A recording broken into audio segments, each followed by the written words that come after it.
नमस्कार दोस्तों, आज हम आपके लिए लेकर आए हैं एक रहस्यमयी कहानी जिसका नाम है काली स्याही।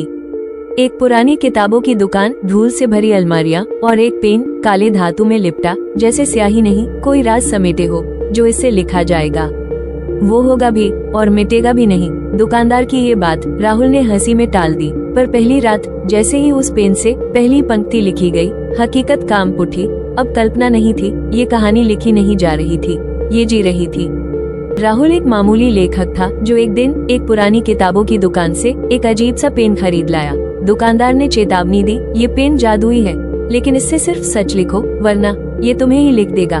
राहुल मुस्कुराया, उसे लगा ये बस एक डरावनी लाइन है ग्राहकों को लुभाने की। लेकिन घर आकर जैसे ही राहुल ने उस पेन से लिखना शुरू किया, उसे कुछ अजीब महसूस हुआ। वो जो भी लिखता वो असलियत में घटने लगता। पहले उसने हल्की बातें लिखी, कल ठंडी हवा चले, फिर सच में हवा चली। मेरे पुराने दोस्त का फोन आ जाए, फिर सच में फोन आ गया। धीरे धीरे उसका लालच बढ़ने लगा। एक दिन उसने लिखा, मेरे संपादक की मौत हो जाए ताकि मेरी कहानी छप सके। अगली सुबह खबर आई, संपादक की सड़क हादसे में मौत हो गई। राहुल घबरा गया, उसने पेन फेंक दिया। लेकिन रात में जब वो सोया, उसे एक सपना आया, तूने जो लिखा वो मिटा नहीं सकता पर सुधार सकता है। अगली सुबह पेन उसकी मेज पर फिर से रखा था, जैसे उसने कभी फेंका ही न हो। राहुल ने पेन उठाया, कांपते हाथों से लिखा, जो नुकसान मेरी लिखी बातों से हुआ वो सब वापस पहले जैसा हो जाए। अगले दिन खबर आई, संपादक की मौत। गलत सूचना थी, वो बच गया था, अब अस्पताल में था। दूसरे सभी गलतियां भी धीरे धीरे सही होने लगी।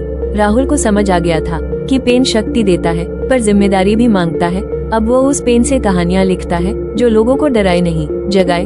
उसने अपनी सबसे बड़ी कहानी लिखी, काली स्याही, एक लेखक की यात्रा जो खुद की गलती को पहचान कर बदल गया।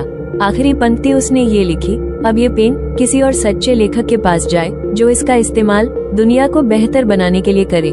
पेन की स्याही चमकी और वो खुद ब खुद गायब हो गया। कभी कभी सबसे डरावनी चीजें ही हमें सबसे बड़ा सबक सिखाती हैं, और असली लेखक वही है जो अपनी गलती भी खुद लिखकर सुधार सके।